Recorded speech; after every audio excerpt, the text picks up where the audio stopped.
Talia Jackson stood in a Chicago courtroom, wrists raw from cuffs, expecting freedom after a grueling fraud trial, only to hear the judge mutter, "Dismissed, but not cleared," as cops smirked from the gallery.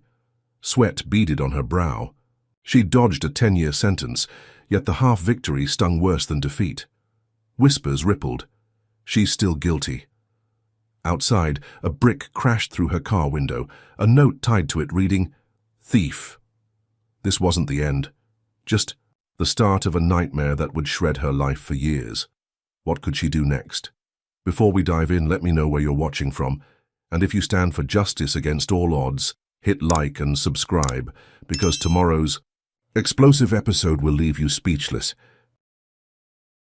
Talia Jackson had never imagined her life could unravel so fast, but there she was, 32 years old, a black single mom with calloused hands and a heart too big for her own good, standing in the wreckage of everything she'd built. For 6 years, she'd run a youth mentorship program on Chicago's South Side, a scrappy operation she'd patched together with grit and spare change, steering kids away from the streets that had swallowed so many of her childhood friends. She'd traded sleep for grant applications, swapped weekends for tutoring sessions, all to give those kids a shot at something better. Her 8-year-old son, Jamal, was her shadow, his gap-toothed grin lighting up the cramped office where she worked late into the night. That was her world, small but solid until 3 months ago when it all went up in flames. Detectives Roy Vance and Carla Dunn had stormed her apartment on a muggy July evening, their boots thudding against the worn linoleum as Jamal clung to her leg, his sobs piercing the air. They accused her of masterminding a multi-million-dollar charity scam, claiming she'd siphoned donations meant for her program into secret accounts. Bank records, they said, showed millions funneled through her name. Security footage pinned a blurry figure matching her 5'6" frame at ATMs across the city, and informants swore they'd heard her boasting about easy money over cheap beer at a corner bar she'd never even stepped foot in. Talia's voice cracked as she protested, "I don't know what you're talking about, I swear." But Vance, a towering white cop with a buzz cut and eyes like chipped ice, just sneered, snapping cold metal cuffs around her wrists. "Save it, crook," he growled, his breath sour with coffee and contempt. "Your kind always plays victim." His partner, Dunn, a wiry woman with a pinched face, yanked Jamal away, muttering about unfit mothers, as the boy wailed for her to stay. Talia's knees buckled, but they dragged her out, the neighbors' stares burning into her back as camera flashes lit up the night. By morning, the news had her face plastered across every screen in Chicago. South Side organizer steals from kids. Her community, the one she'd bled for, turned its back in an instant, convinced she'd betrayed them all. That was the start of the spiral, the arrest that kicked off a trial she barely survived, only to limp out with that hollow, dismissed but not cleared ruling echoing in her ears. Now, 3 days after the courtroom let her go, Talia trudged up the cracked steps to her sister's place in Englewood, her shoulders slumped under the weight of a duffel bag stuffed with what little she could salvage. She'd gone to pick up Jamal from Lena's after the hearing, needing his warmth to remind her she wasn't broken yet. The trial had drained her, months of sleepless nights in a cell that reeked of mildew, her name dragged through mud she couldn't scrub off. She'd clung to the hope that walking free would mean something, that she could stitch her life back together. But when she reached her own apartment first, that hope shattered. The door hung ajar, the wood splintered where someone had kicked it in, and across it, in jagged red spray paint, the word fraud screamed at her like a slap. Inside, the place was trashed, couch cushions slashed, Jamal's drawings torn and scattered across the floor. Her breath hitched, a sob clawing up her throat, but she swallowed it down, locking the door behind her and vowing not to let Jamal see her cry. She grabbed what she could, a few clothes, his favorite dinosaur toy, and bolted to Lena's, her heart pounding with every step. When she got there, Lena pulled her into a tight hug, whispering, "We'll figure this out, sis." But the comfort soured fast. As Talia stepped onto the sagging porch with Jamal in tow, a neighbor, Mrs. Carter, a gray-haired woman who'd once baked her cornbread, leaned over the fence and spat at her feet. The glob landed inches from her sneakers, glistening under the streetlight, and Mrs. Carter's voice cut through the humid air like a blade. "You stole from our kids, Talia Jackson," she snarled, her eyes narrowed to slits. "Thought you were some saint, but you're just trash." Talia froze, her grip tightening on Jamal's hand as he flinched, his small body pressing closer to her leg. Other neighbors peeked from behind curtains, their silhouettes sharp against the dim glow of their windows, and a few muttered curses drifted over, too low to catch but heavy enough to feel. She wanted to scream back, to tell them they'd got it wrong, that she'd never touch a dime that wasn't hers, but her throat locked up, words dying before they could form. Jamal tugged at her sleeve, his voice trembling as he looked up with wide, wet eyes. "Mum, are we bad people?" he asked, his lip quivering, and that question sliced deeper than anything Mrs. Carter could spit. Talia knelt, pulling him close, her arms shaking as she pressed his head to her chest. "No, baby," she whispered, her voice thick with unshed tears. "We're not bad. They just don't understand yet." But as she held him, doubt crept in, a cold, slithering thing that coiled around her ribs and squeezed. The bank records, the footage, the informants, it all pointed at her. A puzzle she couldn't crack. She'd spent her life proving she wasn't the stereotype they saw, the lazy, thieving black woman they wanted her to be. But now, even her own people believed it. She stood, ushering Jamal inside Lena's cramped two-bedroom, the air thick with the smell of fried onions from dinner. Lena's kids, twin girls of 10, peeked from the hallway, their whispers hushed but curious, and Talia forced a smile she didn't feel, ruffling Jamal's hair as he clung to her side. Lena bustled over, her round face etched with worry, and handed Talia a chipped mug of tea. "You okay?" she asked, her voice soft but firm, the kind of tone that demanded truth. Talia shook her head, staring into the steam rising from the mug. "I don't know, Lena," she admitted, her fingers tracing the rim. "I thought getting out of that courtroom meant it was over, but it's like they won't let me go." Lena nodded, her lips pressing into a thin line, and sat across from her at the wobbly kitchen table. "They're scared of you, Talia," she said, her eyes flicking to the window where shadows moved outside. "You've been lifting folks up, and that scares the ones who want us down." Talia wanted to believe it, wanted to cling to that shred of purpose, but the weight of the day pressed harder. She glanced at Jamal, now curled on the couch with his dinosaur, his small chest rising and falling as he drifted off, and her resolve flickered. She'd fought for him, for all the kids in her program, but now she was the villain in their story. The news vans had left after the trial, but the damage lingered, a stain she couldn't bleach out. Her phone buzzed on the table, a text from an unknown number. "You'll pay for what you took." She stared at it, her pulse thudding in her ears, and deleted it before Lena could see. She didn't need her sister worrying more than she already was. But as she sipped the tea, the bitterness mirrored the taste in her mouth, a mix of fear and fury she couldn't shake. The cops had built their case on lies, she was sure of it. But proving that felt like climbing a mountain with no peak in sight. Vance's voice echoed in her head, that smug "your kind" dripping with venom, and she clenched her fist, nails biting into her palm.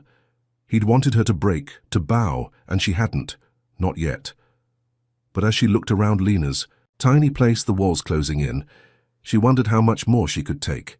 The trial was supposed to be the end, a chance to breathe, but instead it was a starting gun, firing her into a race she didn't sign up for. She set the mug down, the clink loud in the quiet, and leaned back, exhaustion seeping into her bones.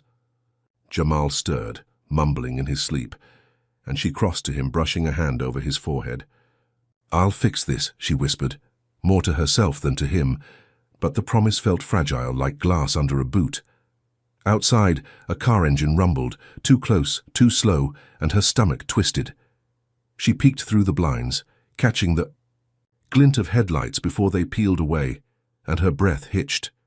This wasn't over, not by a long shot, and whatever came next, she knew it had hit harder than anything she'd faced in that courtroom. Talia Jackson wasn't about to let the world crush her without a fight, not after everything she'd endured. 3 weeks after the courtroom spat her out with that limp, dismissed but not cleared ruling, she sat in a dimly lit diner on 63rd Street, the air thick with grease and desperation, staring across a chipped formica table at Marcus Tate. He was 40, a black ex-prosecutor with a shaved head and a suit that hung loose on his wiry frame, the kind of guy who'd seen the system's underbelly and still believed he could claw through it. She'd found him through Lena's friend, a paralegal who swore Marcus was the real deal, and now he was her last shot at scraping her name clean. His fingers tapped a stack of case files, his brow furrowed as he flipped through pages stained with coffee rings. "This is a mess, Talia," he said, his voice low but steady like he was measuring every word. "No fingerprints on anything. Witness IDs vaguer than a fogged-up mirror. And that tip about you came from a burner phone, untraceable, sloppy. Doesn't even cover it." Talia leaned forward, her elbows digging into the table, her pulse quickening. Could this be the crack she'd been praying for? Marcus met her eyes, a spark of defiance glinting in his. "We can file a motion to expunge this fully, get your record spotless. I'm betting they rush this case to pin you, and I'll prove it." Her chest loosened for the first time in months, a fragile hope blooming as she nodded. "Do it," she said, her voice firm despite the tremble in her hands. Marcus wasn't cheap, but she scraped together what she could from her dwindling savings, every penny a bet on her future. Word spread fast, and a local activist group, Southside Rising, caught wind of her story. They swooped in, a whirlwind of megaphones and righteous anger, raising $5,000 in a single weekend to fund her redemption campaign. Talia stood on a makeshift stage in Jackson Park the next Saturday, the late August sun beating down on her braided hair, a crowd of 200 stretching before her. She gripped the mic, her palms slick, and let her voice roll out, steady and unbroken. "I'm innocent," she declared, the words ringing across the grass. "I've never taken a dime that wasn't mine, and I'll prove it to every last one of you." The crowd erupted, fists pumping, chants of "Talia, Talia," shaking the air. Donations flooded in, checks and crumpled bills stuffed into a metal box by the stage, and for a moment she believed she was turning the tide. Was this the moment she'd claw her life back? She dared to think so, her heart swelling as strangers clapped her on the shoulder, calling her sister and fighter. Jamal stood beside her, his small hand clutching hers, his grin wide enough to split the sky. That night, she tucked him into bed at Lena's, whispering, "We're gonna be okay, baby." And for once she almost meant it. But hope's a tricky thing, slippery as wet glass, and it didn't last. At 2 in the morning, her phone buzzed. On the nightstand, a harsh vibration that jolted her awake. She fumbled for it, squinting at the screen, and her stomach dropped. A video link from an anonymous account glowed in the dark, and against every instinct she clicked it. The footage was grainy, shot from a shaky handheld, but there she was, or someone who looked like her, 5'6", braided hair swinging. As she cashed stolen checks at a bank counter, her face half turned to the camera. The caption blazed in bold, "Talia Jackson caught red-handed." Her breath stopped, her fingers trembling as she watched it loop, the timestamp claiming it. Was filmed 2 weeks ago, when she'd been at Lena's folding laundry. It was fake, had to be, but the comments piled up, thousands in minutes. "Liar, thief, lock her up." Her phone kept buzzing, notifications avalanching as the video went viral, racking up 50,000 views before she could blink. By sunrise, Southside Rising called, their leader's voice clipped and cold. "We're pulling the funds, Talia, can't back a fraud." She tried to explain, her words tumbling over each other, but the line went dead. Marcus rang next, his tone grim. "Judge denied the motion. This video's new evidence, they say. We're back to square one." Talia sank onto Lena's couch, her head in her hands, the room spinning as Jamal padded in, rubbing sleep from his eyes. "Mom, what's wrong?" he asked, and she couldn't answer, her throat too tight to speak. She'd been so close, so damn close, and now it was gone, snatched away by a lie she couldn't unmask. How could they twist her life into this? She forced herself up, pacing the tiny living room, her sneakers scuffing the worn carpet as anger simmered beneath her shock. This wasn't random, she knew it in her bones, and Marcus confirmed it when he showed up an hour later, his jaw tight. "I traced the upload," he said, slamming a laptop onto the kitchen table. "It's from a server linked to a tech firm. Vance's brother owns it. That cop's playing dirty, Talia." Her blood ran hot, her fists clenching as she pictured Vance's smirk, that buzz-cut head looming over her arrest. He'd framed her once, and now he'd done it again, harder, smarter. She stepped outside, needing air, and there he was, leaning against his squad car across the street. His arms crossed, his grin sharp as a blade. He didn't move, didn't speak, just stared. And then his lips parted, his voice low but clear, enough to carry. "You'll never wash this off," he said, and it wasn't a threat, it was a promise. Talia's stomach twisted, her nails digging into her palms as she held his gaze, refusing to flinch. But inside she was unraveling, the weight of that video pressing down like a boulder. The crowd's cheers from yesterday echoed in her mind, now drowned out by the online chorus calling her a monster. How many would believe her now?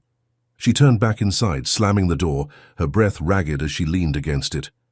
Marcus watched her, his eyes steady but worried. "We can fight this," he said, but she barely heard him, her mind racing. Vance had the upper hand, the resources, the power, and he'd just proven he could hit her where it hurt most. Her, name her people, her hope. She glanced at Jamal, now coloring at the table, oblivious to the storm, and her chest ached. She'd promised him a future, but what kind of future was this? The activist money was gone, her motion trashed, her reputation shredded again, and all she had left was Marcus and a flicker of fury she couldn't let die. What kind of man torments a woman like this and gets away with it? She sank into a chair, her head pounding, and Marcus slid a glass of water her way. "He's scared of you, Talia," he said, echoing Lena's words from days ago. "That's why he's doing this." She wanted to believe it, wanted to turn that fear back on him, but right now she felt small, trapped, a mouse in a maze with no exit. The video played in her head, that fake version of her smirking at the camera, and she wondered who'd made it, how they'd timed it so perfectly to gut her. Was Vance watching her crumble, laughing somewhere with his cronies? She sipped the water, the coolness doing nothing to quench the fire in her gut. This wasn't just about clearing her name anymore. It was about survival, about proving she wasn't the prey he thought she was. But as the day dragged on, the phone kept buzzing, hate pouring in from strangers who'd once cheered her, and she couldn't shake the sinking feeling that Vance had more up his sleeve, something worse, something she couldn't see coming. Comment with a 1. If you think Talia's getting a raw deal from a system stacked against her. Drop a like if you're rooting for her to flip the script, and subscribe if you want to see her take this fight to the next level. She thought she'd won a piece of her life back, but what happens when the enemy strikes twice as hard? Talia Jackson's world kept shrinking, each blow landing heavier than the last. And now, a month after that fake video torched her fragile comeback, she faced the wreckage head-on. The mentorship program fired her 2 days after the viral clip. The board's email curt and cold. "We can't associate with this scandal." Her landlord followed suit, slapping an eviction notice on her trashed apartment door, his scrawled note claiming, "Troublemakers aren't welcome in my building." With nowhere else to turn, Talia and Jamal piled into Lena's cramped Inglewood apartment, a 2-bedroom box where the walls seemed to lean in, suffocating her with every breath. Lena's twin girls bunked up to make space, their giggles replaced by wary glances, and Jamal slept on a lumpy couch, his dinosaur toy clutched tight. Talia hated it, the way her mess bled into her sister's life, but she had no choice, her savings gutted by legal fees and her pride bruised beyond recognition. Marcus Tate, her lawyer, refused to let her drown. He showed up at Lena's that first week, his laptop glowing in the dim kitchen as he laid out a plan. "Vance planted that video," he said, his voice sharp with certainty. "I traced it to a tech firm, Vance Tech Solutions, owned by his brother, Paul. They're in deep, Talia, faking evidence for cash." She stared at the screen, a blurry logo of a stylized V mocking her from the firm's website. Could this be the thread to unravel it all? Marcus kept digging, pulling bank statements and IP logs that tied the upload to Paul's servers. A web of lies spun to bury her. "We confront Vance," he urged, his eyes blazing. "Get him on record, force his hand." Talia nodded, her jaw tight, and they drove to the 7th District Precinct the next morning, a squat brick building bristling with squad cars. She wore a wire Marcus rigged, a tiny mic taped under her shirt, her heart thudding as they approached Vance in the parking lot. He leaned against his cruiser, all buzz-cut and bulk, his smirk curling as she stepped close. "What's this, Jackson?" he drawled, folding his arms. "Come to beg?" Talia squared her shoulders, her voice steady despite the sweat prickling her neck. "I know you faked that video, Roy. Your brother's firm did it, and I've got proof." His eyes narrowed, a flicker of unease crossing his face, but then he laughed low and mean. "So you're a dead woman walking," he said, leaning in so close she smelled his stale gum. "I'll bury you before I let you win." Marcus hit record, the mic catching every word, and Talia held her ground, her pulse racing as Vance turned away, dismissing her like dirt under his boot.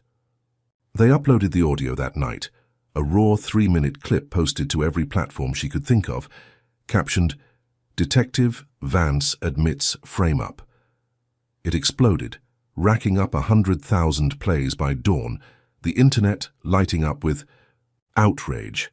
Protests flared outside the precinct, dozens then hundreds of Southside residents waving signs that read, "Justice for Talia" and "Cops lie." She watched from Lena's window, her chest swelling as chants echoed down the block, a roar she hadn't dared imagine. Was this her turning point, the moment the tide finally shifted? News vans rolled in, anchors calling her the voice of the voiceless. And for a fleeting second she believed it, her reflection in the glass looking like a woman who could win. She hugged Jamal tight, whispering, "We're fighting back, baby," and he grinned, his faith in her unshaken. But victory's a cruel tease, and it didn't hold. At 11 that night, as Lena's kids slept, and Jamal dozed on the couch, a sharp crack split the silence, followed by a whoosh that turned her blood to ice. A Molotov cocktail smashed through the living room window, glass shattering across. The floor as flames erupted, licking up the curtains in hungry orange tongues. Talia screamed, lunging for Jamal as he jolted awake, his cries piercing the chaos. "Get out," she yelled, shoving him toward Lena, who stumbled in, eyes wide with terror. The twins wailed, smoke thickening as Talia grabbed a blanket, beating at the fire, her arms stinging from the heat. Lena dialed 911, her voice shaking, but the flames spread fast, clawing at the walls, the cheap drywall blackening under the assault. Talia scooped Jamal up, his small body trembling against her chest, and bolted for the door, Lena and the girls right behind. They spilled onto the lawn, coughing, the night air cold against their skin as sirens wailed in the distance. Firefighters arrived 10 minutes later, hoses blasting, but the damage was done. Lena's home gutted, the living room a charred skeleton. Talia stood barefoot on the grass, Jamal clinging to her leg, her eyes stinging from smoke and tears as neighbors gawked from their porches. The cops showed up next, 2 uniforms she didn't recognize, their flashlights cutting through the dark. They poked at the wreckage, scribbling notes, and one muttered, "Looks accidental," his tone flat, dismissive. Talia's stomach lurched, her fists balling as she stepped forward. "Accidental?" she snapped, her voice raw. "Someone threw that through my sister's window." The cop shrugged, not meeting her gaze, and walked off, leaving her fuming. Then she saw it, Vance's squad car idling at the end of the street, his silhouette unmistakable behind the wheel. He didn't move, didn't need to, his smirk visible. Even through the haze, a silent taunt that twisted the knife deeper. She clutched Jamal tighter, her breath hitching as the reality sank in. This was war, and he'd just fired a shot she couldn't dodge. The firefighters doused the last embers, their hoses hissing, and Lena pulled her aside, her face streaked with soot. "He's trying to kill us, Talia," she whispered, her voice trembling but fierce. Talia nodded, her throat too tight to speak, her mind racing. The audio had hit him hard, exposed his rot, and this was his answer, a blazing middle finger, to her defiance. She'd thought the protests, the viral clip, would shield her, force him to back off, but she'd misjudged his venom, his reach. Now her family was homeless, Jamal's eyes wide with fear she couldn't erase, and the cops who'd ruled it accidental were just pawns in Vance's game. She scanned the crowd, half expecting another attack, her nerves frayed to threads. Where could they go now? Lena's insurance wouldn't cover this, not fast enough, and Talia's name was poison, no landlord in the city willing to touch her. She sank onto the curb, Jamal in her lap, his small hands gripping her shirt as the adrenaline drained away, leaving her hollow. Marcus arrived 20 minutes later, his car screeching to a stop, his face grim as he took in the scene. "This is Vance," he said, crouching beside her, his voice low. "He's escalating because he's scared." Talia looked up, her eyes burning. "Scared?" she rasped. "He's winning, Marcus." He shook his head, his jaw tight. "Not yet. We've got his voice out there, people listening. He's desperate, and desperate men slip." She wanted to believe him, wanted to cling to that shred of fight. But the smell of smoke clung to her skin, a reminder of how close she'd come to losing everything. Jamal shivered against her, and she pulled him closer, her resolve flickering. She'd exposed Vance, turned his own words against him, and it had felt like power, like justice inching closer. But this was a beast she hadn't braced for, a retaliation that didn't just target her, but the people she loved most. The crowd thinned, neighbors drifting back to their homes, and the cops peeled out, leaving Vance's car the last one standing. He revved the engine once, a guttural roar that echoed down the block, then drove off, his taillights fading into the night. Talia watched him go, her chest heaving, fury and fear warring inside her. How far would he take this? She stood, lifting Jamal despite the ache in her arms, and turned to Marcus. "What now?" she asked, her voice barely above a whisper. He straightened, his eyes hard. "We hit back harder," he said, and she nodded, though her legs felt like jelly. The fire had taken their shelter, their safety, but it hadn't taken her will, not yet.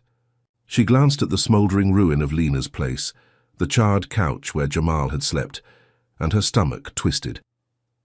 Vance thought he could burn her out, scare her silent, but he didn't know her, not really. She'd lost her job, her home, her community's trust, and now this, but she still had her son, her sister, and a fight she couldn't walk away from.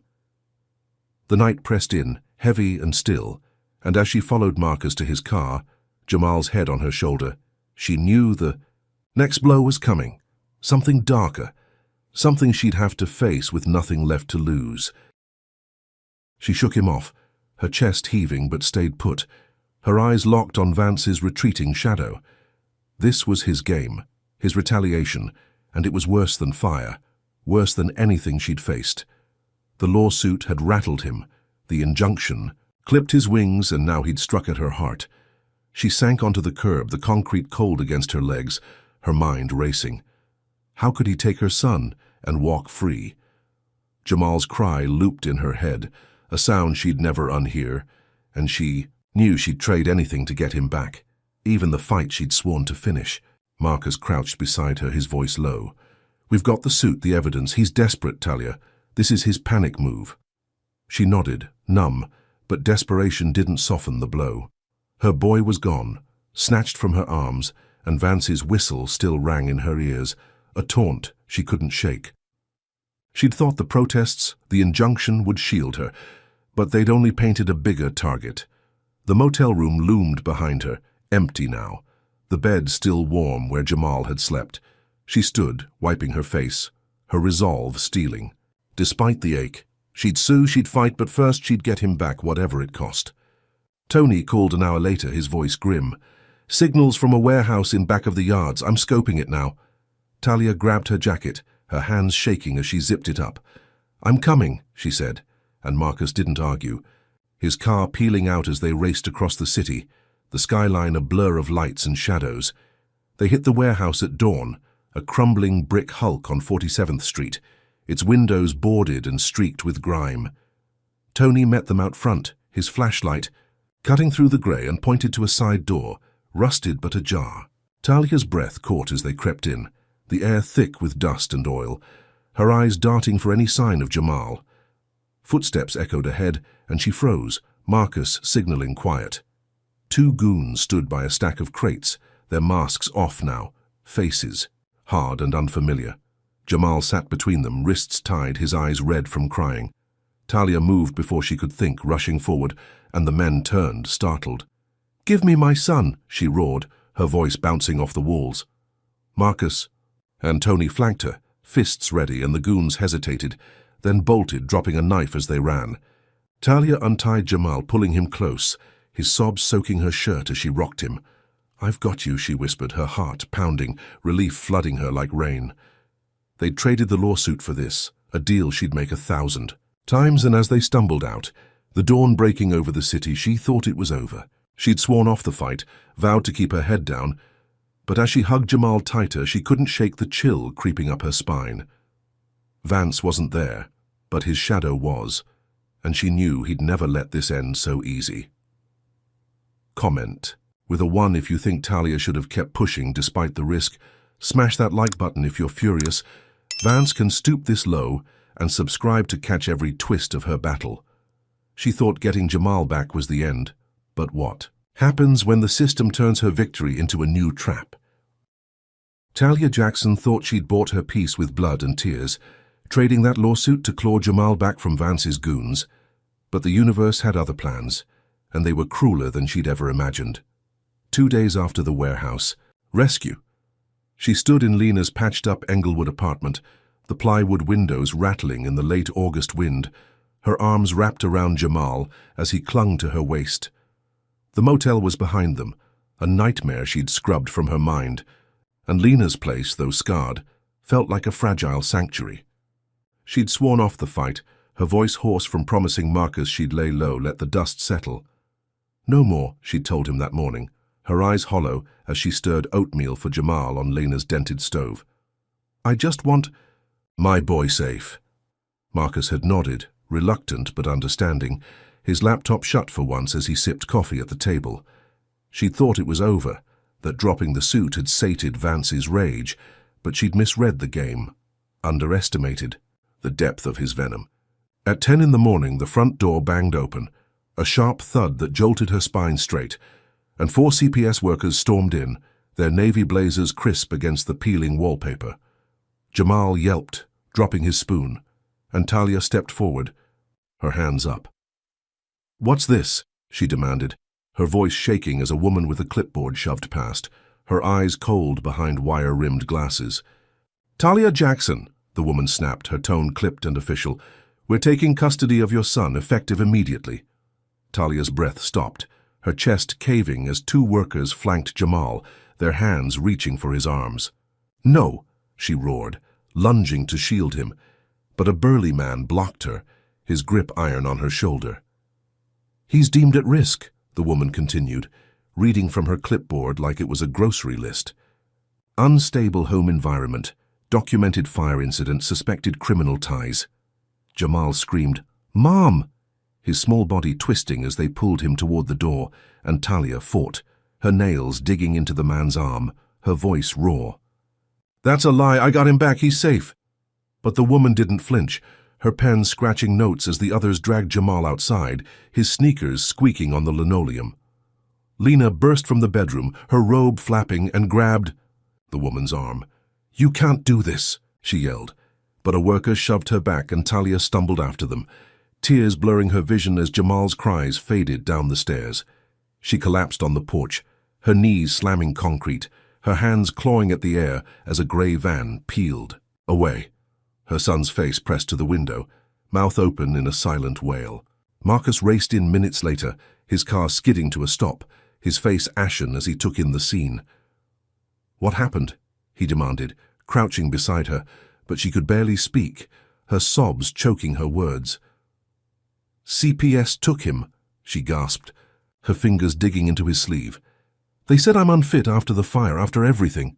He pulled her up, his jaw tight, and stormed inside, rifling through the papers the workers had left, a thin stack of lies stamped with official seals. "This is Vance," he said, his voice low and furious, flipping through doctored reports from Vance Tech Solutions.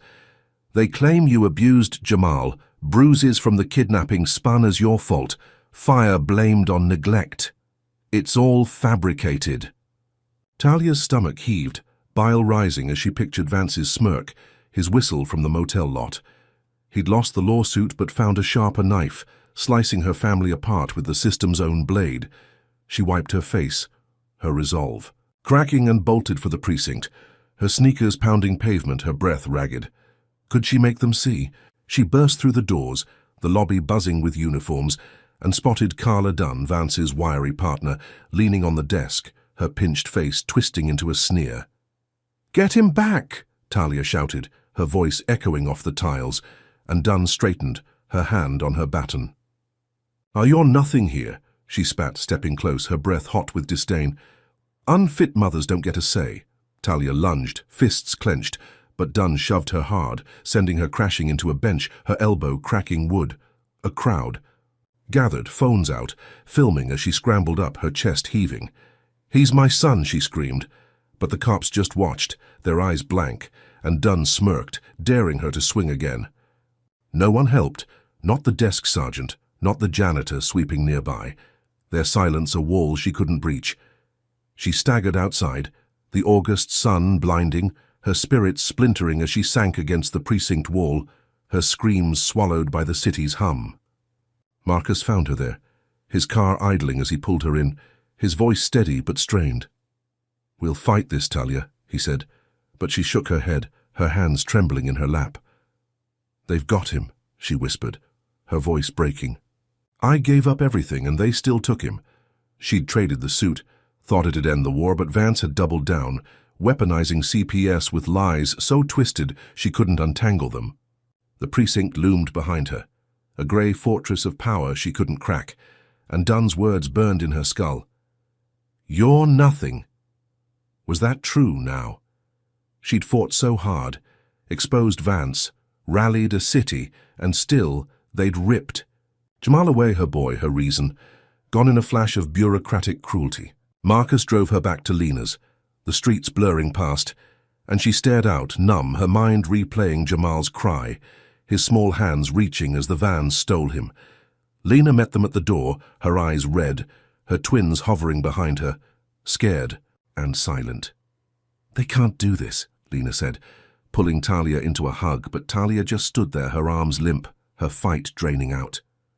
"They did," she murmured, sinking onto the couch where Jamal had slept, the cushion still dented from his weight. Marcus paced, his phone buzzing with calls he didn't answer, his mind already spinning a plan she couldn't hear. "We'll sue CPS," he said, his voice cutting through her fog. "This is illegal, Talia, we can prove it." But she barely nodded, her eyes fixed on the plywood window, the fire's scars mocking her. She'd thought getting Jamal back was the end, that she could retreat, rebuild. But Vance had turned her surrender into a trap, striking deeper than she'd braced for. How could a mother lose like this? The report sat on the table, a stack of poison penned by Vance's firm, bruises they'd inflicted, spun as her crime, the fire they'd set pinned on her neglect. She picked one up, her fingers trembling, and read the lies. Subject exhibits violent tendencies, endangering minor. Her breath hitched, fury sparking through the numbness, but it flickered out fast, exhaustion swallowing it whole. She'd run to the precinct, screamed, fought, and it hadn't mattered, the system's gears grinding her down.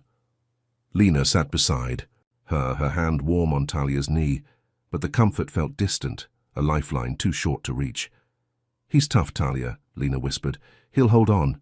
She nodded, wanting to believe it, but Jamal's face in that van haunted her, his trust in her shattered by hands she couldn't stop. She'd sworn to protect him, built her life around that promise, and now he was somewhere, scared, alone, thinking she'd failed him. Was she failing him still? Marcus knelt in front of her, his eyes fierce. "We're not done," he said, his voice a lifeline she couldn't grab. "Vance thinks he's broken you, but he hasn't." She looked at him, her vision blurring, with tears, and nodded, though her heart wasn't in it. The fight was there, buried under grief, but right now she was cracking, her spirit buckling under a blow she couldn't dodge. The apartment fell silent, the twins' whispers fading, and Talia stared at the ceiling, her screams echoing in her skull, unanswered, unheard. Vance had taken her son, turned her victory to ash, and as the day bled into night, She knew he wasn't. Finished? His next move lurking like a shadow she couldn't outrun. Talia Jackson's breaking point wasn't the end, though it felt like it. Her spirit bruised and bleeding after CPS snatched Jamal from her arms with lies spun from Vance's venom. 3 days after that gut-wrenching morning, she sat in Lena's patched-up Englewood apartment, the plywood windows rattling as a late August storm brewed outside, her eyes red-rimmed but dry, her hands clenched in her lap. She'd screamed into the night, her voice lost to the city's hum, but now silence settled, heavy and sharp, a blade she couldn't dodge. Marcus Tate wouldn't let her sink, though, his wiry frame pacing the cramped living room, his phone buzzing with leads he refused to ignore. "We're not done, Talia," he said, his voice a lifeline cutting through her fog. "Vance thinks he's won, but he's wrong." She barely nodded, her mind replaying Jamal's cry, but Marcus kept pushing, a dog with a bone she couldn't shake off. That afternoon, he uploaded the CPS scam to every platform he could. A scathing post titled "Chicago Steals Black Kids with Lies," attaching the doctored reports, Vance Tech's fingerprints all over them. It hit like a match on dry grass, sparking a hashtag, Justice for Talia, that roared across the internet, 10,000 shares by nightfall, then 50,000 by dawn. Protesters flooded City Hall the next day, a swelling tide of 500, then 1,000. Their signs stabbing the air. "Free Jamal. End CPS corruption." Talia watched from Lena's stoop, her chest tight, the chants vibrating through her bones. Could this be her lifeline, a way to claw him back? A black councilwoman, Diane Holt, 50 and fierce with a voice like thunder, caught wind and stormed into the fray, her tailored suit cutting through the crowd as she climbed the steps to speak. "Talia Jackson's a victim of a racist system," she boomed, her words crackling over a megaphone. "I'm with her and we're getting her son back." The crowd roared, fists pumping, and Talia's throat closed, a flicker of hope sparking in the ashes. Marcus wasn't stopping there, though, his laptop glowing as he dug deeper, unearthing a whistleblower, Lisa Chen, a 30-year-old ex-coder from Vance Tech with a nervous tick and a conscience that wouldn't quit. She met them at a diner off Halstead, her hands shaking as she slid a USB drive across the table, her voice low. "I've got emails," she whispered, glancing at the door. "Vance ordered the frame up, paid my boss to plant it all." Talia stared at the drive, her pulse thudding, the proof she'd prayed for glinting in cheap plastic. Was this the key to unlock her nightmare? Marcus grinned, fierce and wild, and they sued again the next morning, a new filing for custody and damages citing conspiracy and fraud, Lisa's emails stapled to every page. The judge, a stern woman with grey curls and a gavel that hit like fate, ruled fast, ordering Jamal returned in 48 hours, the CPS lies shredded under Lisa's evidence. Talia stood in the courthouse 2 days later, her knees trembling, as Jamal ran from a social worker's grip, his small arms wrapping around her waist, his sobs soaking her shirt. "Mom," he whispered, and she dropped to the floor, hugging him tight, tears streaming as the gallery murmured, a mix of relief and awe. She'd won him back, her boy, her heart, and for a moment the world felt right, the chants outside echoing. Her victory. Could she finally breathe, rebuild from this rubble? She stood, Jamal's hand in hers, and thanked Marcus with a nod, his eyes shining with pride. Diane clapped her shoulder, promising more, and Talia dared to believe it was over. The fight finally tipping her way. But belief's a fragile thing, and Vance wasn't about to let it stand. As they stepped from the courthouse, the late afternoon sun casting long shadows across the steps, a crack split the air, sharp and sudden, and Talia flinched, her arm, burning as a sniper's bullet grazed her shoulder, slicing through fabric and flesh. Glass shattered behind her, the courthouse doors exploding in a spray of shards, and she dove, shielding Jamal as screams erupted, the crowd scattering like leaves in a gale. Blood soaked her sleeve, hot and sticky, her breath ragged as she pressed. Jamal to the concrete, his whimpers piercing her ears. Marcus yanked them behind a pillar, his face pale, his hands shaking as he dialed 911. "Stay down," he yelled, but Talia's eyes darted, searching for the shooter, her mind racing. The bullet had missed her heart by inches, a warning or a misfire.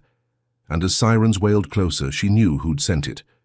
Tony Briggs called an hour later, his voice grim over the line as medics patched her up in an ambulance, Jamal clutching her good hand. Vance Tech hired the hit, he said, his words clipped. Lisa's leak pissed them off and they're doubling down. Talia's stomach lurched, her shoulder throbbing as the medic tied off the bandage, her blood staining the stretcher red. She'd won Jamal back, exposed Vance's rot, and this was his answer, a shot meant to silence her for good. How could he strike so fast, so bold? She kissed Jamal's forehead, his eyes wide with fear, and vowed revenge, her voice low. He's not taking us down, she whispered, more to herself than him, her resolve hardening despite the pain. The crowd regrouped outside, smaller now, their chants faltering as cops cordoned off the steps, yellow tape flapping in the breeze. Diane rushed over, her face etched with fury. "This ends now," she said, her voice shaking, but Talia knew. Better. The sniper's aim a promise of worse to come. Marcus paced beside the ambulance, his phone buzzing with updates, his jaw tight. "We've got the emails, the injunction," he said, meeting her eyes. "He's cornered Talia. That's why he's hitting like this." She nodded, her arm aching, but cornered didn't mean beaten. Not with Vance. He'd lost the CPS play, seen his lies unravel, and now he'd turned to bullets, his desperation a blade she couldn't outrun. The medics wheeled her inside, Jamal trailing close, and she glanced back at the shattered glass, a jagged mirror of her life. She'd rallied a city, reclaimed her son, and it had felt like triumph, a moment to stand tall. But that shot changed everything, a reminder that Vance's reach stretched beyond courts and crowds, into shadows she couldn't see. How far would he go to crush her? She settled into the stretcher, her shoulder pulsing, her mind spinning. The protests had shaken him, Lisa's betrayal had stung, and she'd thought it'd be enough, but this was war now, raw and bloody. Jamal squeezed her hand, his small voice trembling. "Are we safe, Mom?" She forced a smile, her heart breaking. "We will be," she said. But the lie tasted bitter, the sniper's echo ringing in her ears. Marcus climbed in beside her, his laptop open, already typing a motion to escalate the suit, his defiance a spark she clung to. "He's scared." "Talia," he said, echoing his old refrain. But this time she felt it too, a flicker of power in Vance's panic. The ambulance rolled out, sirens cutting through the dusk, and she stared at the ceiling, her blood drying on her sleeve, her vow hardening into steel. She'd won this round, held her boy again, but the fight wasn't over, not by a long shot. Vance had drawn first blood, and as the city blurred past, she knew the next blow was coming, something darker, something she'd have to face with a bullet scar on her skin. Comment with a 1 if you think Talia's strength is unbreakable even after this. Hit that like button if you're raging at Vance's cowardice, and subscribe to see her strike back against this madness. She thought Jamal's return was her victory. But what happens when the enemy turns a courtroom win into a battlefield? Talia Jackson's shoulder still throbbed from the sniper's graze, a raw reminder of how close death had brushed her. But she wasn't about to let it stop her, not with Jamal's hand in hers and a fire burning in her gut. 3 days after the courthouse attack, she went underground, slipping out of the hospital against medical advice, her arm in a sling as she and Jamal moved into a Bronzeville safe house, a squat row home tucked behind a laundromat, its windows boarded and its walls thick with secrets. Marcus Tate had arranged it, calling in favors from old contacts, his voice grim as he handed her the keys. "Vance won't find you here," he said, but Talia knew better, her eyes darting to every shadow as she ushered Jamal inside, his dinosaur toy clutched tight. The place smelled of mildew and stale cigarettes, the furniture mismatched and sagging, but it was a bunker, a chance to breathe, to plan. She'd won her son back, felt the weight of victory for a fleeting moment, only to have it shot out from under her, and now she was done hiding. Could she turn this war back on Vance? Marcus and Tony Briggs weren't waiting for her to decide, their resolve a steel thread pulling her forward. That night, they raided Vance Tech Solutions, a sleek office tower in the Loop, Tony's PI skills. cracking its security like an eggshell. He limped through the dark, his flashlight slicing past desks and servers, while Marcus uploaded a virus to snag every file they could grab. They hit gold, a digital trove proving Vance had ordered the sniper hit. An email to his brother Paul reading, "Take her out clean, no trace." Talia watched the footage later on Marcus's laptop, her breath catching as the words glowed. In stark white, her blood chilling at how casual he'd made it sound. They leaked it all, a data dump posted at dawn under such a justice for Talia. The email, server logs, payment trails, a neon sign screaming, "Vance's guilt." It exploded online. 200,000 views by noon, then 1 million by dusk, the internet a wildfire of rage and hashtags. Protests erupted outside the precinct, 1,000 voices strong, then 2,000 spilling into riots as bricks flew and tear gas bloomed, the city's pulse racing with her name. The mayor, a wiry man with a pinched face, caved under the pressure. Suspending Vance on live TV, his voice trembling as he promised a full investigation. Talia stood in the safe house, peering through a crack in the boards, Jamal asleep on a cot behind her, and broadcast live from her phone, her voice steady despite the ache in her arm. "I'm not stopping," she said, her words crackling across. "The web 50,000 watching live, then 100,000. Vance tried to kill me, but I'm still here and I'll keep fighting." Her face, bruised but unbowed, became a banner, a symbol of defiance etched in pixels and fury. She felt it then, a rush of power, the city's heartbeat sinking with hers. Was this the moment she'd bury him? She dared to think so, her sling itching as she ended the stream, Marcus nodding from the corner, his eyes alight. But Vance wasn't a man to fold, suspension or not, and his counterstrike came swift and brutal. At 2 in the morning, the safe house door splintered under a battering ram, a SWAT team storming in, black-clad and faceless, their shouts shattering the quiet. Talia jolted awake, grabbing Jamal as boots thudded across the floor, his scream piercing her ears. "Fugitive!" a voice bellowed, and she froze, her arm throbbing as a rifle barrel swung her way. They ripped Jamal from her grip, his small hands clawing air, and pinned her to the wall, cuffs snapping tight around her wrists. Tony lunged from the shadows, his limp slowing him, and took a baton to the skull, crumpling with a groan as blood pooled under his head. Marcus shouted, "This is illegal!" But a fist silenced him, his glasses cracking on the floor. Carla Dunn stepped through the chaos, her pinched face twisted with glee, her baton tapping her palm. "Suspended doesn't mean stopped," she sneered, leaning close, her breath sour. "You're a cop killer now, Jackson." Talia's stomach dropped, her mind racing as they dragged her out, Jamal's cries fading behind her. The street glowed with red and blue, a dozen squad cars ringing the block, neighbors peeking from windows as she stumbled barefoot onto the pavement, her sling dangling loose.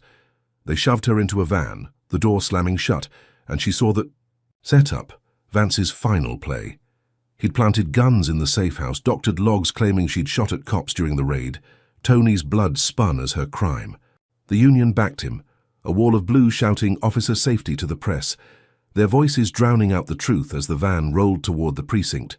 She pounded the walls, her fists bruising, her voice raw.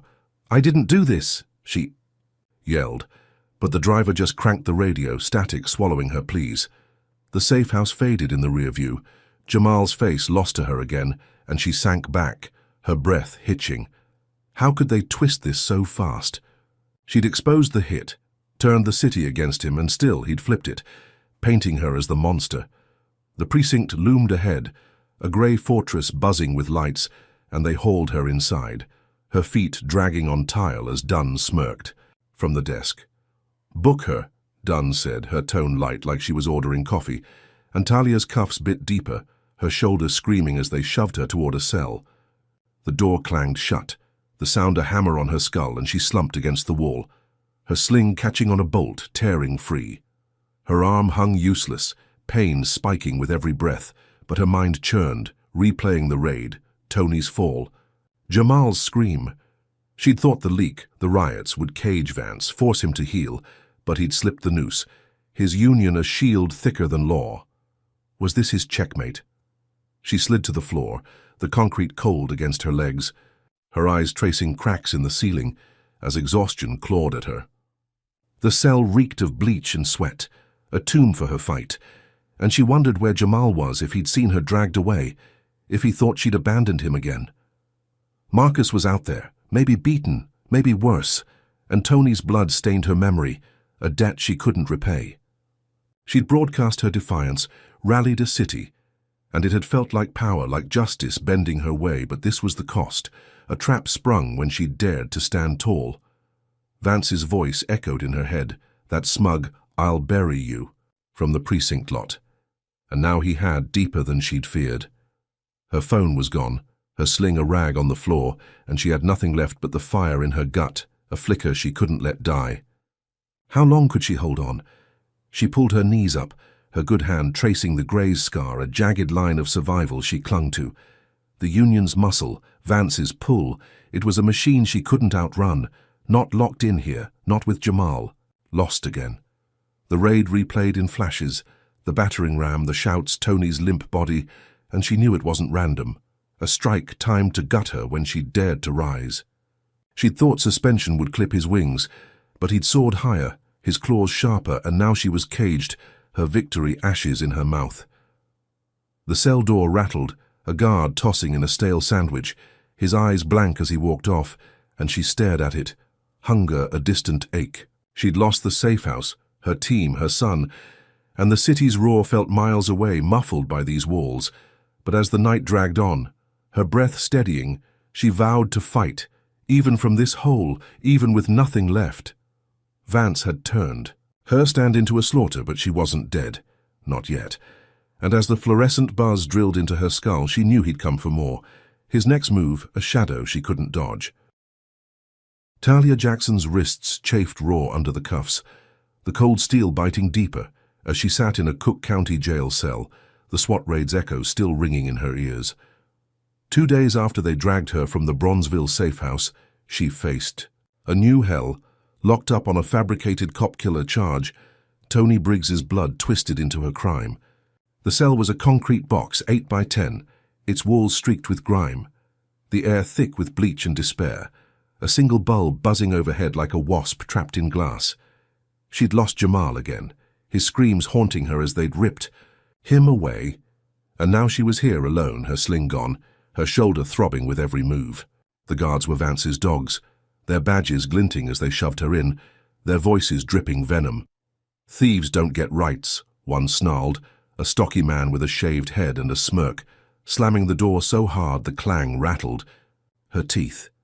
Another, a wiry guy with a scar slicing his brow, kicked her cot as he passed, muttering, "Cop-killer bitch," his boot leaving a dent in the thin metal frame. They denied her calls, her pleas for Marcus or Lena bouncing off their sneers, and when she demanded a lawyer, the stocky one laughed, his fist slamming the bars. "You don't get shit," he said, and walked off, leaving her voice to die in the echo. Could they break her like this? She slumped against the wall, her good hand tracing the sniper's graze, a jagged scar of survival, but the pain in her arm was nothing next to the ache in her chest. Jamal was out there, somewhere, and she couldn't reach him, couldn't shield him from the nightmare she'd dragged him into. The guards weren't done, though, their cruelty a hammer on her resolve.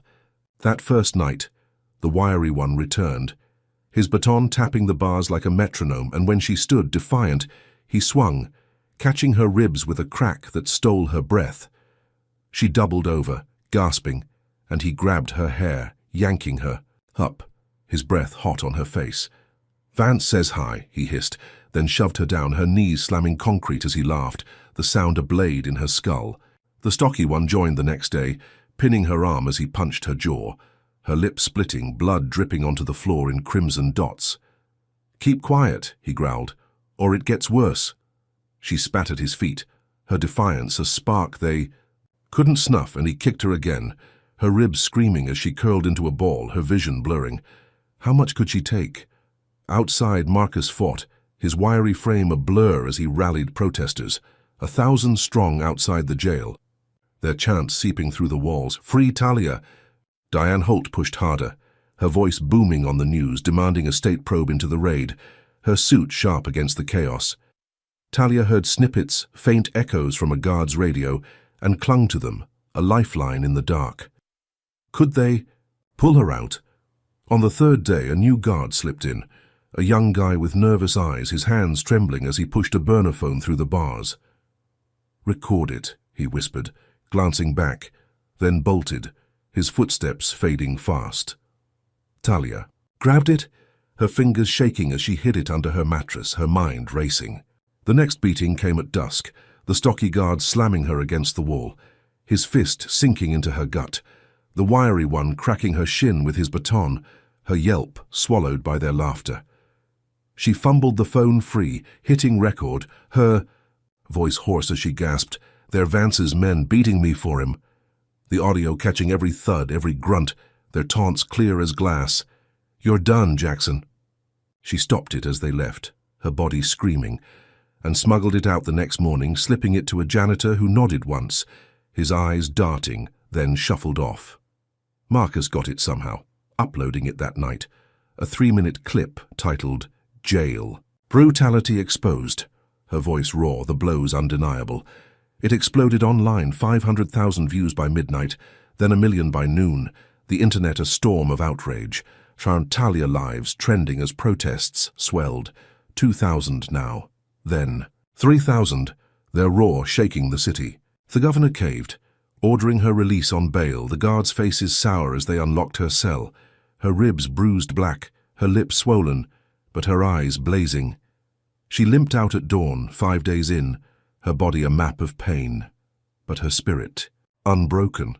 Marcus waiting with a car, his face etched with relief. "You did it," he said, but she shook her head, her voice a rasp. "Not yet." She'd beaten them back, turned their cruelty into a weapon, and as she slid into the seat, her breath hitching, she thought she'd broken their grip, the city's fury, her shield. Was this her chance to rise? She leaned back, her arm useless, her ribs a cage of agony, but defiance burned hot. Vance's dogs exposed, their brutality a noose around his neck. She'd survived, walked out, and it felt like a win, a crack in his armor she could pry open. But victories, a cruel tease, and Vance wasn't done twisting the knife. As Marcus drove her to a clinic, the car rumbling through Bronzeville, a blast rocked the street ahead, a fireball blooming where they'd stopped for gas an hour ago, the station's canopy collapsing in a roar of flame and steel.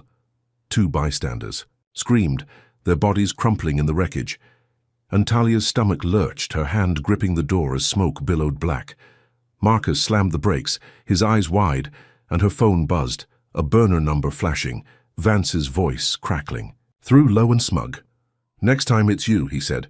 Then the line cut, a dead buzz filling her ears. She stared at the flames, her breath shallow, her ribs pulsing with every gasp, and knew he'd struck again, turning her release into a bloodbath. The clinic loomed ahead, but she couldn't move, her mind spinning as sirens wailed closer, the city's pulse racing with hers. He'd lost the jail, seen her walk free, and this was his answer, a bomb to remind her he'd never stop. How could he keep coming, even now? She clutched her side, blood seeping through her shirt from a reopened cut. And Marcus cursed, peeling out toward help, his hands tight on the wheel. The safe house was gone. Jamal lost again, Tony down, and now this. A blast that killed strangers. To taunt her, Vance's reach a shadow she couldn't shake. She'd recorded the beatings, turned the jail into her megaphone, and it had sprung her, the city's rage forcing the governor's hand. But that car bomb flipped it all, a brutal slap that said he'd burn the world to get her. She'd limped out defiant, her spirit a flame they couldn't douse. But as the clinic's lights glowed ahead, her vision blurred, pain and fear warring in her chest. Was she strong enough for this? Marcus glanced at her, his jaw tight. "He's desperate," he said, echoing his old line. But this time it rang hollow, the bomb's echo louder than his words. She nodded, her lips stinging as she licked blood away, her vow to fight a whisper in her skull. The city had rallied, freed her, but Vance had turned that win into a war zone, his next move a spectre she couldn't outrun. Comment with a 1. If you think Talia's tougher than the steel they're throwing at her, smash that like button if you're sick of Vance's dirty games, and subscribe to see her rise from this inferno. She thought jail was the worst they could do, But what happens when the fight spills into the streets, with federal eyes watching? Talia Jackson's release from Cook County Jail felt like a breath snatched from a storm. Her ribs bruised, her lips split, but her spirit still kicking, even as the car bomb's echo lingered in her ears. 4 days after Vance's fiery retaliation, she sat in a clinic off 35th Street, her shoulder stitched and her arm back in a sling, Jamal's absence a weight she couldn't shake. Marcus Tate had driven her there, his car weaving through Bronzeville's narrow streets, his knuckles white, on the wheel as he muttered about next steps. The bomb had drawn federal eyes, the FBI stepping in where Chicago's chaos had spiraled too far, and Agent Carla Ortiz arrived that morning, a tall woman with a sharp jaw and a badge that gleamed like a warning. She met them in a sterile exam room, her dark suit crisp against the white walls, her gaze skeptical but piercing as she sized Talia up. "I've seen the footage," Ortiz said, her voice clipped, flipping through a tablet. "Jail beatings, car bomb, sniper hit. You're either a magnet for trouble or a target. Which is it?" Talia straightened, her ribs protesting, and met her eyes. "Target," she rasped, her throat raw. "Vance wants me gone." Ortiz nodded, her lips a thin line, and Marcus slid Lisa Chen's emails across the table, the whistleblower's proof, of Vance's sniper order glowing in black and white. "Here's your evidence," he said, his voice steady. "Vance text behind it all." Ortiz scanned the files, her brow furrowing, and Talia watched, her pulse thudding.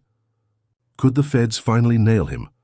Ortiz didn't waste time raiding Vance Tech's loop office that afternoon, her team storming the glass tower with warrants and steel, dragging Paul Vance out in cuffs, his smug face twisting as cameras flashed.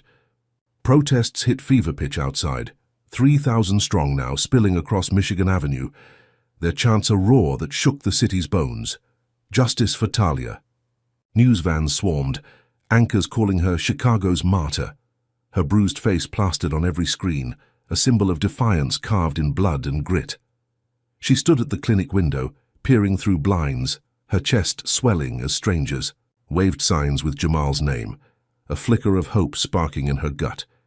Was this the tide turning at last? Ortiz called that night, her voice crackling over a secure line. "We've got Paul singing," she said, a hint of satisfaction breaking her cool. "He's tying Roy to the hit, the bomb, everything." Talia gripped the phone, her breath shallow, her sling itching as she dared to believe. Vance's brother flipping could bury him, end this war, bring Jamal home. She thanked Ortiz, her voice trembling, and hung up, Marcus grinning from the corner, his laptop glowing with updates. "We're close," he said, and she nodded, her resolve hardening despite the pain. But close isn't safe, and Vance's shadow stretched longer than she'd braced for. The next morning, Ortiz vanished, her phone dead, her office empty, and Talia's stomach sank as Marcus paced, his calls unanswered. By noon, a forged report surfaced online, a PDF stamped with an FBI seal, claiming Talia had confessed to planting the car bomb, her voice faked in a garbled audio clip. "I did it to frame Vance."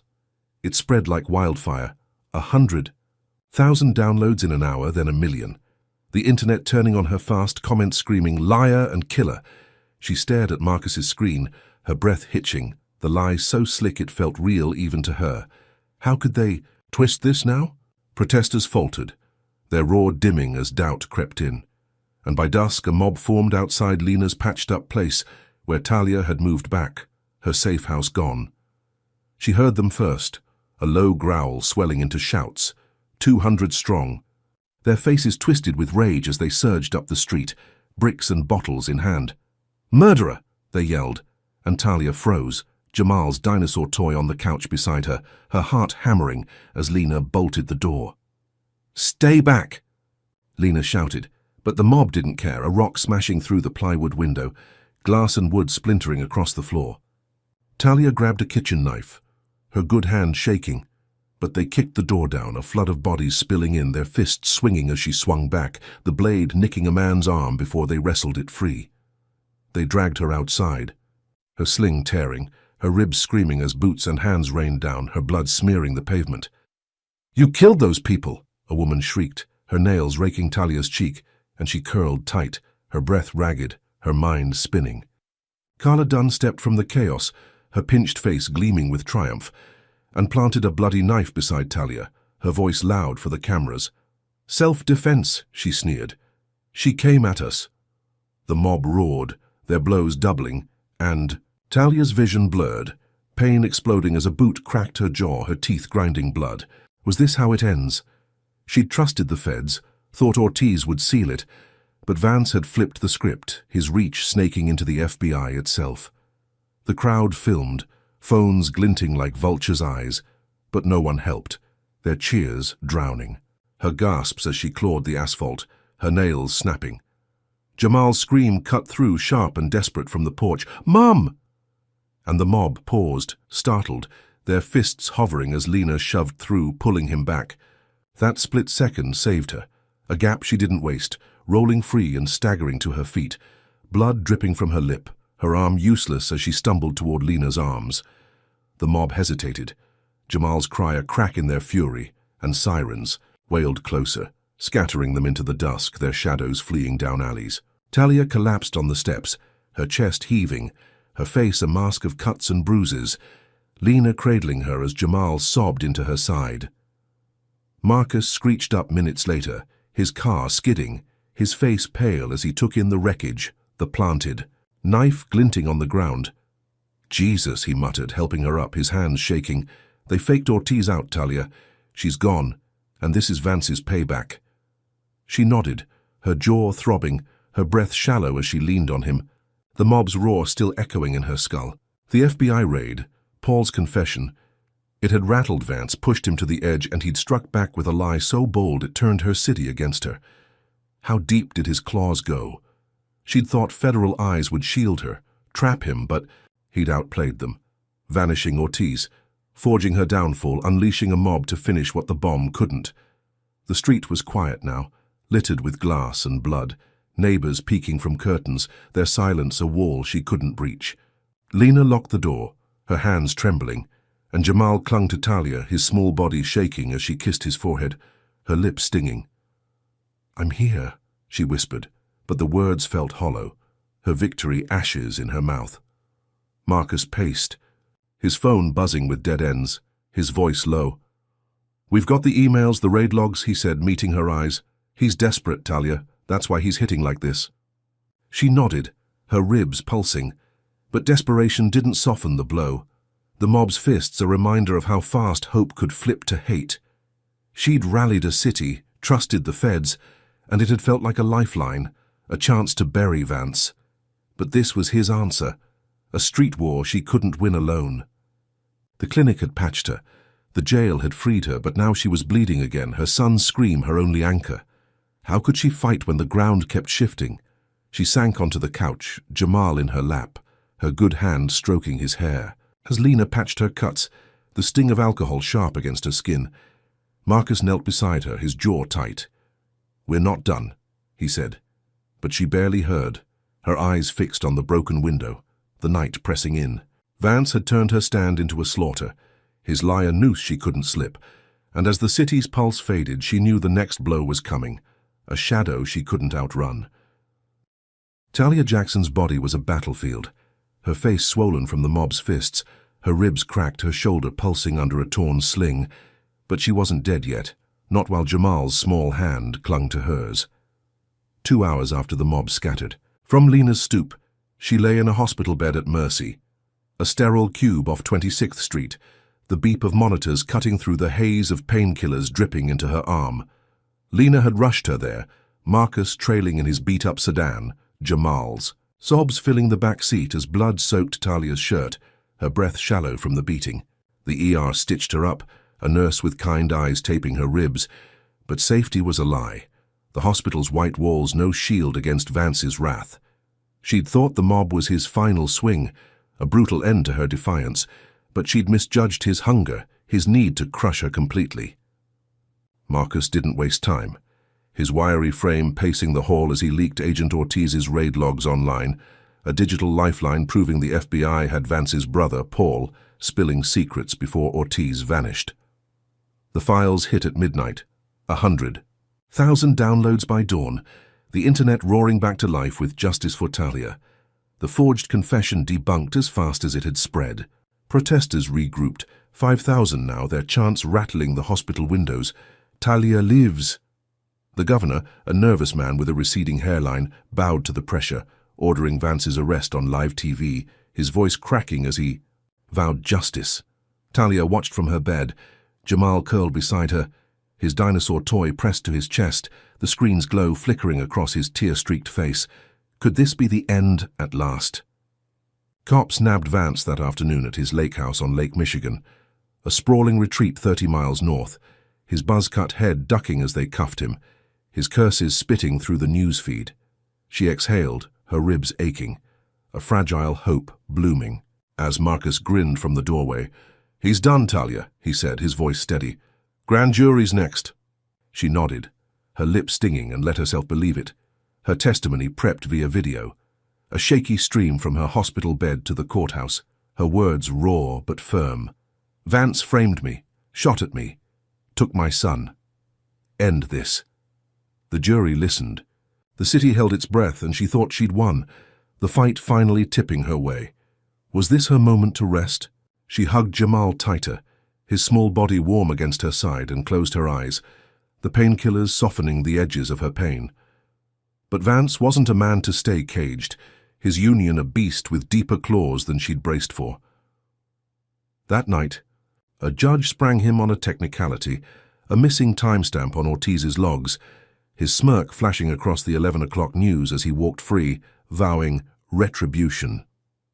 Talia's stomach sank, her eyes snapping open, the hospital room's quiet shattered by a chill she couldn't shake. Marcus cursed, his phone buzzing with updates. But before he could plan, Vance struck, his revenge a thunderclap that shook the city. At 2 in the morning, a bomb ripped through Diane Holt's downtown office, a fireball swallowing the councilwoman's desk, her body charred beyond recognition, the blast's roar waking half of Chicago. News choppers buzzed overhead, their lights slicing the dark as Talia jolted upright, her ribs screaming, Jamal whimpering beside her. The TV blared, anchors stammering. "Holt dead, suspect Talia Jackson." A smear campaign erupted, Vance Tech servers spitting lies across the web, doctored texts claiming she'd incited violence, her face plastered beside Diane's. Ashes, the city's rage flipping back to hate. How could he turn this so fast? She clutched Jamal, her breath hitching, the hospital's hum a frail shield as the night unraveled. By dawn, a lynch mob formed, 500 strong, their shouts swelling outside Mercy's glass doors. A sea of fists and torches. "Hang her!" Talia's heart hammered, her good hand gripping the bedrail as Marcus bolted to the window, his face pale. "They're coming," he said, his voice tight, and she saw them. A tide of rage crashing closer, bricks smashing the lobby's windows below, glass raining like shrapnel. Nurses screamed, patients fled, but Talia couldn't run, her body a wreck, Jamal trembling in her arms. "Get him out," she rasped to Lena, shoving Jamal toward her sister, but Lena shook her head, her eyes fierce. "Oh, we're not leaving you," she said, barricading the door with a chair, its legs scraping tile. The mob breached the lobby, their roar shaking the walls, footsteps thundering up the stairs as Talia staggered to her feet, her ribs a cage of pain, her sling dangling useless. Could they hold them off? She grabbed a metal tray, her good hand shaking as she braced by the door, Marcus beside her, his fists clenched. But the mob was a flood, unstoppable, their chants a death knell. "Kill the traitor!" The door buckled, wood splintering as fists and boots pounded, and Talia swung the tray, cracking a man's jaw as he burst through, his howl lost in the chaos. They poured in, a dozen, then 20, their hands clawing, dragging her down as Jamal screamed from the corner, Lena shielding him with her body. A fist slammed her temple, stars exploding, and she fell, her blood smearing the floor, the mob's boots stomping her ribs, her arm, her resolve. "How burned Diane?" a woman shrieked, her heel grinding Talia's hand, bones crunching, and she gasped, her vision blurring as pain swallowed her whole. How could they believe this lie? She'd trusted the governor, the jury, thought Vance's. Arrest was the end, but he'd turned her win into a massacre. Diane's death a torch to light her pyre. The mob's rage was blind, fed by Vance's smear, and she was drowning in it, her fight slipping as blows rained down. But Jamal's cry cut through sharp and desperate. "Stop!" And the mob faltered, his small voice a crack in their fury. He broke from Lena, darting to her side, his hands tugging her arm, tears streaming as he yelled, "She's my mom!" The room stilled, a heartbeat of shock, and Talia seized it, rolling free, her breath ragged as she pulled Jamal behind her, staggering to the window. Marcus shoved a chair at the mob, buying seconds, and she smashed the glass with her elbow, shards slicing her skin as she hoisted Jamal out, Lena following, their feet hitting the fire escape's rusted rungs. The mob roared back to life, glass crunching under boots, but Talia climbed, her ribs screaming, her hand bleeding, Jamal's weight dragging her good arm. They hit the alley, shadows swallowing them as sirens wailed, too late, the hospital, a war zone behind them. She collapsed against a dumpster, her chest heaving, Jamal sobbing into her side, Lena's face streaked with sweat and fear. Marcus stumbled down last, his glasses gone, his lip bloody, and pulled them into a run, his car 2 blocks away. "He killed Diane to frame you," he panted, his voice raw. "The Union's his army now." Talia nodded, her jaw throbbing, her hand a mangled mess, the mob's chants fading as they fled. Vance had sprung free, turned her victory into a bloodbath, and she'd lost Diane, her ally, her voice, to his fire. How deep did this go? She'd rallied a city, trusted the system, and it had felt like justice. But this siege flipped it all, a lynch mob, her reward for standing tall. The alley stretched dark and endless, her blood dripping on asphalt, Jamal's small hand in hers the only anchor left. Marcus's car loomed ahead, a dented lifeline, and she piled in, her body a wreck, her spirit fraying but alive. Vance had taken her stand and made it a slaughter, his Union a beast she couldn't outrun, and as they peeled out, the hospital's glow fading, she knew he'd strike again, his next move a shadow she couldn't dodge.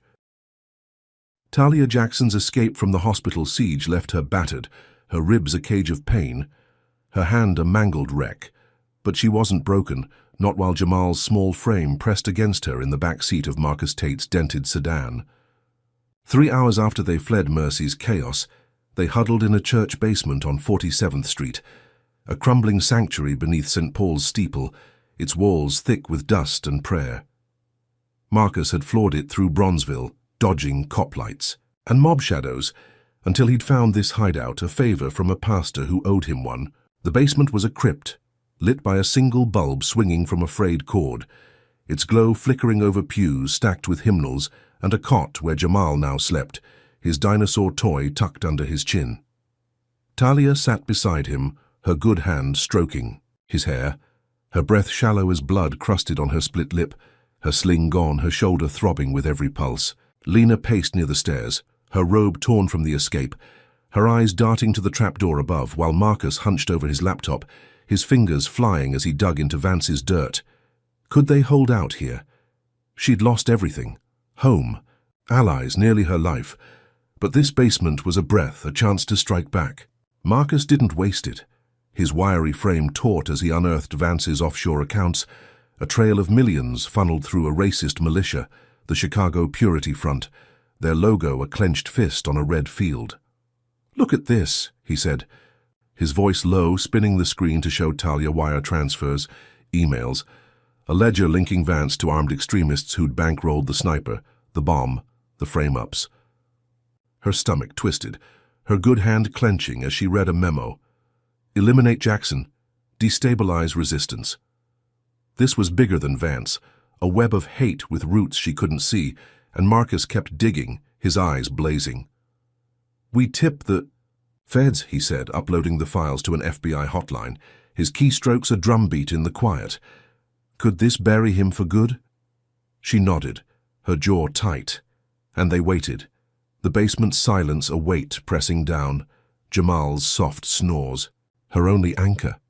The feds moved fast, raiding Vance's safe house in Humboldt Park at dawn, a brick bunker bristling with guns, but he was gone, a ghost slipping their net, his militia cronies covering his tracks. Talia's hope flickered, her ribs aching as Marcus cursed, his phone buzzing with dead ends. "He's out there," he said. But she wouldn't wait, her mind churning a plan, a last stand to end this herself.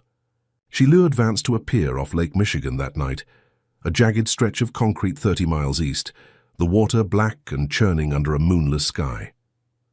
Marcus rigged her phone to stream live, a shaky feed to 50,000 watchers, then 100,000, her bruised face glowing as she stood alone, wind whipping her braids. "Come get me, Roy," she said, her voice raw but steady, the stream's chat exploding. "She's alive." Vance took the bait, rolling up in a black SUV, his buzzcut glinting under the pier's lone lamp, his smirk sharp as he stepped out, a pistol dangling from his hand. "You'll never belong here," he ranted, his words slurring with rage. "You or your kind stirring up trouble, thinking you're somebody." The camera caught it all, his hate spilling live. 1,000,000 views. Now the city's pulse racing with hers as cops closed in, their sirens a distant wail. Talia stood her ground, her good hand balled, her ribs screaming, and taunted him back. "You're done, Roy," she said, her voice cutting through his tirade. "The world sees you now." He lunged, his gun swinging, but squad cars screeched. Up, lights flashing red and blue, officers spilling out, their shouts drowning his curses as they cuffed him mid-rant, his pistol clattering to the pier. The stream spiked, 2 million watching live, the chat a storm of cheers and fury, and Talia exhaled, her knees buckling as Marcus raced from the shadows, his car hidden nearby, his face alight with triumph. "We got him," he said, pulling her back, and she nodded, her breath hitching, the city's roar a balm on her wounds. The governor cleared her an hour later, a press release blasting Vance's arrest, her name scrubbed clean, Jamal's custody, restored by morning. She hugged her son at Lena's by sunrise, her ribs pulsing, her hand bandaged, tears streaming as he clung to her, his small voice whispering, "You're safe now, Mom." She'd won, turned Vance's hate into his noose, and it felt like justice, a victory carved from blood and grit. Was this the end she'd fought for? She sank onto the couch, Jamal in her lap, Lena brewing tea in the kitchen, the dawn painting, the room gold through cracked blinds. Marcus grinned, his laptop shut, his exhaustion mirroring hers as he slumped into a chair. "He's locked up," he said, and she believed it, her scars a map of survival, the pier's standoff her final blow. But belief's a fragile thing, and Vance's shadow wasn't done stretching. As she kissed Jamal's forehead, a crack split the air sharp and close, and she flinched, her ribs seizing, her eyes darting to the window. Marcus bolted up, his chair scraping, and they saw it, a militia sniper crouched across the street, his rifle glinting as a bullet tore through. Vance's skull in the squad car, blood spraying the glass, his body slumping as cops shouted, chaos erupting outside. The sniper whispered into a radio, his voice faint but clear, "She's next," then vanished into the dawn, his silhouette swallowed by alleys.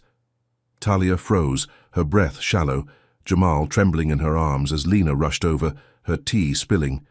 The room a cage of sudden dread. Marcus cursed, his phone buzzing with alerts, his face pale as he met her eyes. "The militia," he said, his voice low. "They're not done." She clutched Jamal tighter, her good hand shaking, her ribs, a vice around her lungs, the victory souring fast. She'd lured Vance, trapped him live, thought the cuffs were the end, but this was his legacy. A beast bigger than him, its claws aimed at her throat. How could it flip so quick? The cops swarmed outside, their shouts a dull roar through the walls, Vance's blood pooling on the pavement, a warning she couldn't unsee.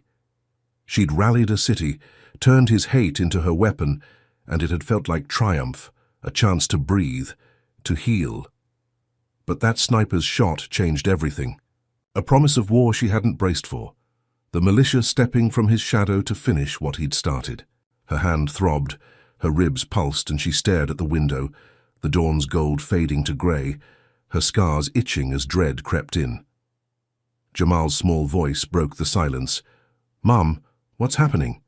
And she forced a smile, her lip stinging, her heart breaking. "We're okay," she lied, but the sniper's whisper echoed, a threat she couldn't dodge. Marcus paced, his laptop open again, his fingers trembling as he typed, searching for answers. But Talia knew this wasn't over, not by a long shot. The feds had missed the militia, Vance's arrest a spark to their flame, and now she was marked, her victory a target on her back. Lena sank beside her, her hand warm on Talia's knee, but the comfort felt thin, a thread in a storm. The basement had shielded her, the pier had trapped him, but this was a new beast, faceless and fierce, and as the city's pulse steadied, outside she felt it racing in her chest, a rhythm of fear and fight she couldn't outrun. She'd thought Vance was the end, his cuffs her freedom, but the sniper's bullet flipped it all, a reckoning she couldn't escape, his death a door to something darker, something she'd have to face with nothing left but her scars and her son. Talia Jackson's victory over Roy Vance felt like a mirage, her son's warmth in her arms overshadowed by the malicious sniper's bullet that painted the dawn red outside Lena's Englewood apartment. 6 hours after Vance's skull shattered, in the squad car, she stood at a press conference in the church basement, the same St. Paul's crypt where she'd hidden, now packed with reporters, their cameras glinting like hawk's eyes. Jamal clung to her side, his small hand gripping hers, his dinosaur toy tucked under his arm while Marcus Tate flanked her, his wiry frame tense, his laptop shut for once. Her ribs ached, her hand throbbed in a fresh bandage, her lips still split, but she faced the mics, her voice steady despite the storm in her chest. "We won," she said, her words echoing off the dusty walls. "But the fight's not over." The governor had cleared her. Jamal was hers again, and Vance was dead. His blood a grim trophy on the pavement, but that sniper's whisper, "She's next," hung like a noose, the militia's shadow stretching beyond his grave. Could she trust this peace? She'd lured him to the pier, trapped him live, thought his arrest was the end, but his death had birthed a beast she couldn't see, and as she spoke, her eyes darted to the trap door, half expecting it to burst open. The room buzzed, reporters scribbling, their questions a hum she barely heard, until a stir at the back snapped her focus. 3 figures stepped through, their polished shoes clicking on concrete, dark suits crisp against the chaos, badges flashing. U.S. Secret Service. Agent Carla Ortiz led them, alive, her sharp jaw set, her gaze cutting through the crowd flanked by 2 men with stony faces. Talia froze, her breath shallow, Jamal pressing closer as Ortiz strode to the front, her presence a thunderclap that silenced the room. Wasn't she gone, lost to Vance's web? Marcus stiffened, his hand brushing hers, a silent question she couldn't answer. Ortiz didn't wait, her voice slicing the air as she faced the cameras. "We've been tracking a national fraud ring," she said, her tone cold, precise. "And Talia Jackson's not their architect, she's their victim." A murmur rippled, heads turning, and Talia's stomach lurched, her good hand tightening on Jamal's as Ortiz dropped the bombshell. The Chicago Purity Front, tied to Vance, runs a multi-state identity theft operation, framing activists like Jackson to silence them. We've got tapes, senators, CEOs, ordering her downfall. She plugged a USB into a projector, grainy audio, crackling to life. Voices plotting, Jackson stirring trouble, pin the fraud on her, break her. Faces blurred on screen, power suits in smoky rooms, and Talia's knees buckled. Marcus catching her elbow as the room erupted, gasps and shouts drowning the feed. Could this be real? A conspiracy this vast? Ortiz kept going, her words a hammer. On glass detailing surveillance footage, IP logs, bank trails proving Talia's identity was stolen months ago, her name a pawn in their game. "She was never at those ATMs," Ortiz said, flashing stills of a taller figure, shoulders broad. Nothing like Talia's 5'6" frame. The ring spoofed her phone, cloned her life, and Vance was their enforcer. The crowd surged, cameras zooming, and Talia's chest heaved, relief crashing with rage, her scars itching as the truth burned through. She'd fought cops, mobs. Bombs, thought Vance, was the route, but this was deeper. A hydra with heads in Washington boardrooms, shadows she couldn't touch. How could they orchestrate this and sleep at night? Ortiz turned to her, her eyes softening a fraction, and nodded. "You're exonerated fully," she said, handing over a thick file, restitution papers stamped with 7 figures, millions for the hell they'd rained on her.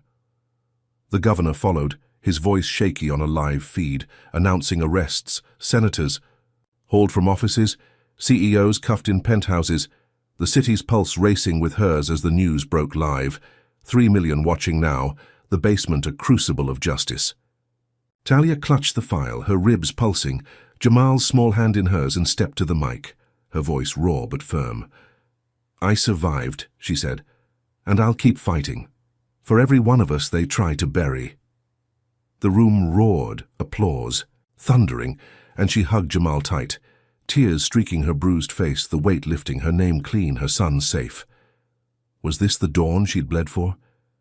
She sank onto a pew, Lena beside her, Marcus grinning, the cameras flashing as Ortiz detailed the ring's collapse, a web of power crumbling under federal steel.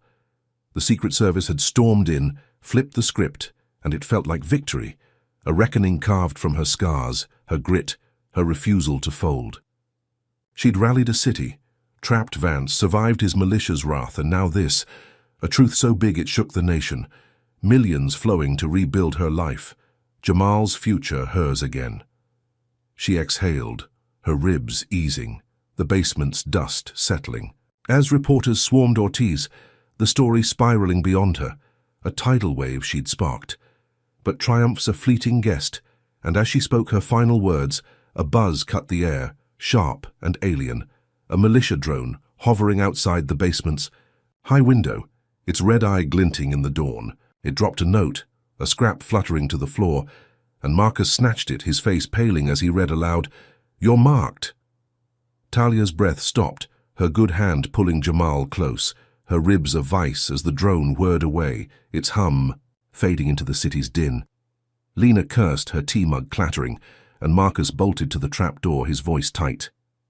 "They're still out there," he said, his eyes meeting hers, a spark of fear breaking his calm. She stood, her bandaged hand trembling, her scars itching as dread crept back, the victory souring fast.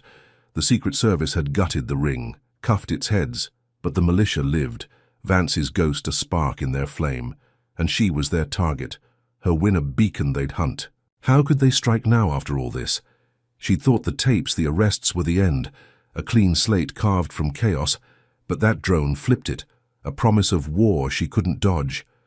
Ortiz spun, her hand on her radio, barking orders. As agents fanned out, their suits a blur against the pews. But Talia knew the militia was smoke slipping through cracks the feds couldn't seal.